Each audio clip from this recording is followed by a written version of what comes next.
భయపడక నువ్వు ధైర్యంగా ఉండాలి. ఆమేన్, ఆమేన్ చెప్పండి. ఆమేన్. భయపడక నీవు ధైర్యంగా ఉండాలి. హల్లెలూయా. భయం అనేది ఉండకూడదు మనకి. దేవుని శక్తి మనలో ఉన్నది. ఇప్పుడు పరిశుద్ధాత్మ దేవుడు నీలో ఉన్నప్పుడు ఆయన నీకు ధైర్యం ఇస్తాడు.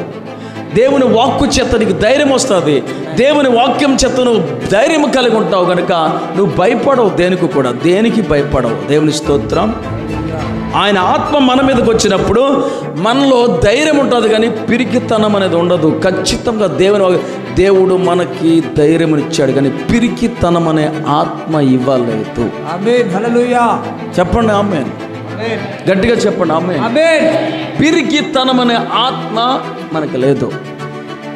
ప్రతి క్రైస్తవుడు ధైర్యంగా ఉండాలి ఈ భూమి మీద.